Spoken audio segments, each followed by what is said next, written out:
નમસ્કાર. આજના આ ખાસ વિશ્લેષણમાં સ્વાગત છે. આજે સીધા જ પ્રાચીન બ્રહ્માંડના રહસ્યોની એક અત્યંત રોમાંચક સફર પર જઈએ. આપણો આજનો વિષય છે શિવ મહાપુરાણની એક બહુ જ મૂળભૂત અને સાચે જ ખૂબ જ રહસ્યમય કથા, શિવના સત્યનો અનંત સ્તંભ. આ કોઈ સામાન્ય વાર્તા નથી હો. અસ્તિત્વના સૌથી ઊંડા રહસ્યો અને આ આખી સૃષ્ટિ કેવી રીતે બની એ સમજાવવાનો એક અદ્ભુત પ્રયાસ છે. ચલો આની પાછળનું વિજ્ઞાન અને જ્ઞાન સમજીએ. કલ્પના કરો, ખૂબ જૂના સમયની વાત છે. એ સમયે મોટા મોટા જ્ઞાની ઋષિમુનિઓ પણ અસ્તિત્વના અમુક રહસ્યોથી એકદમ અચંબિત હતા. તેમના મનમાં થતું કે આ સૃષ્ટિ આખરે કેવી રીતે બની, અને હા, દેવોમાં સૌથી મહાન કોણ છે, બ્રહ્મા, વિષ્ણુ કે પછી શિવ? આ એવા ગહન પ્રશ્નો છે જેણે માનવજાતને, અને સાચું કહું તો ખુદ દેવતાઓને પણ પ્રાચીન કાળથી વિચારતા કરી દીધા છે. આ પ્રશ્નો પાછળ માત્ર જાણવાની ઉત્સુકતા ન હતી, પણ આ અનંત બ્રહ્માંડના મૂળ સ્ત્રોતને પામવાની એક અત્યંત ઊંડી ઝંખના છુપાયેલી હતી. તો વિભાગ 1, દેવતાઓ વચ્ચેનો વિવાદ. ચલો આના મૂળમાં જઈએ. એક વખત બ્રહ્માજી અને વિષ્ણુજી વચ્ચે એક બહુ જ મોટો વિવાદ ઊભો થયો. વિવાદ એ વાતનો કે તેમના બંનેમાંથી સૌથી મહાન કોણ? દરેક દેવ પોતાની જાતને સર્વશ્રેષ્ઠ અને આખી સૃષ્ટિના મુખ્ય સંચાલક માની રહ્યા હતા. જરા વિચારો, આ કોઈ સામાન્ય ચર્ચા ન હતી. આ તો એક એવો જબરદસ્ત અહંકારનો ટકરાવ હતો જેણે આખા બ્રહ્માંડના સંતુલનમાં જાણે ખળભળાટ મચાવી દીધો હતો. આગળ વધીએ. વિભાગ 2, અનંત અગ્નિસ્તંભ. અને બરાબર એ જ વખતે અચાનક આકાશમાંથી અગ્નિનો એક પ્રચંડ અને અનંત સ્તંભ પ્રગટ થયો. આ દૃશ્યની કલ્પના કરો. આ જ્વલંત અને ભવ્ય ઊર્જાના તેજસ્વી રંગો અને તેની અદ્ભુત વિશાળતા ખરેખર આંખો આંજી દે તેવી હતી. એવો સ્તંભ જેનો કોઈ આરંભ નહોતો અને કોઈ અંત પણ નહોતો. ધ્યાન આપવા જેવી વાત એ છે કે આ માત્ર કોઈ ભૌતિક અગ્નિ નહોતો. આ સ્તંભ એક દૃશ્યમાન પ્રતીક તરીકે એ સીમાવિહીન સત્યનું સ્વરૂપ હતું જે વ્યક્તિગત અહંકારથી સંપૂર્ણપણે પર છે. આ પ્રચંડ અને અગમ્ય જ્વાળાઓ સ્પષ્ટપણે એ જ દર્શાવવા માંગતી હતી કે બ્રહ્માંડની મૂળ ઊર્જાને કોઈપણ સીમાઓમાં ક્યારેય કોઈપણ કાળે બાંધી શકાતી નથી.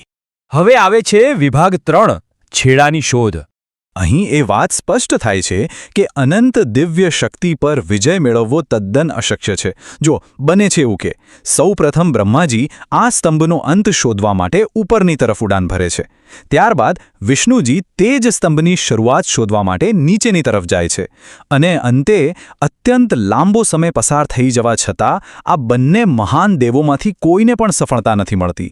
આખી આ પ્રક્રિયા, આ ઘટનાક્રમ બહુ જ સુંદર રીતે બતાવે છે કે અનંત અને પરમ સત્યને માપવાની કોઈ પણ કોશિશ હંમેશા નિષ્ફળ જ જાય છે. હવે જોઈએ વિભાગ 4, શિવનો અંતિમ સાક્ષાત્કાર. એ અનંત અગ્નિસ્તંભમાંથી અચાનક જ ભગવાન શિવ પ્રગટ થાય છે અને તેઓ એક અત્યંત પ્રભાવશાળી છતાં એકદમ શાંત ઘોષણા કરે છે.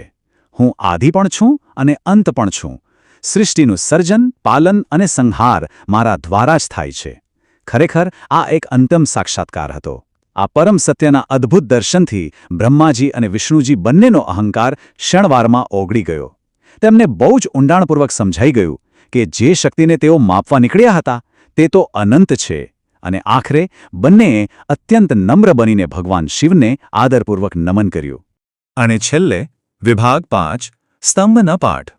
તો અહીં મુખ્ય મુદ્દો એ છે કે આ અનંત સ્તંભ, તેની તેજસ્વી જ્વાળાઓ અને આખા બ્રહ્માંડને વ્યાપી લેતી દિવ્ય ઊર્જા વાસ્તવમાં આ 3 અંતિમ સત્યોનું જ ભૌતિક સ્વરૂપ હતા. પહેલું, ક્યારેય અહંકાર ન રાખવો. બીજું, સત્ય હંમેશા સર્વોપરી છે. અને ત્રીજું, શક્તિ સંપૂર્ણપણે અનંત છે, જેને કોઈ માપી શકતું નથી. આ દ્રશ્યમાન અને જ્વલંત સ્તંભ એ વાતની સતત યાદ અપાવે છે કે જ્યારે અહંકાર છૂટે છે ત્યારે જ આ અનંત સત્યને પામી શકાય છે અને બ્રહ્માંડ સાથે સાચા અર્થમાં એકરૂપ થઈ શકાય છે. હવે અંતમાં એક વિચારવા જેવો પ્રશ્ન. જ્યારે બ્રહ્માંડના આવા અનંત અને સાર્વત્રિક સત્યોનો સામનો થાય ત્યારે કોઈ પણ વ્યક્તિ પોતાનો અહંકાર કેવી રીતે ઓળખી શકે અને તેને કેવી રીતે ઓગાળી શકે? શિવ મહાપુરાણની આ કથા માત્ર કોઈ ભૂતકાળનો હિસ્સો નથી, પણ તે આંતરિક જાગૃતિ અને આત્મનિરીક્ષણનો એક સીધો માર્ગ છે. આશા છે કે આ માહિતીસભર સફર સૌ માટે જ્ઞાનવર્ધક રહી હશે. ફરી મળીશું એક નવા વિશ્લેષણ સાથે.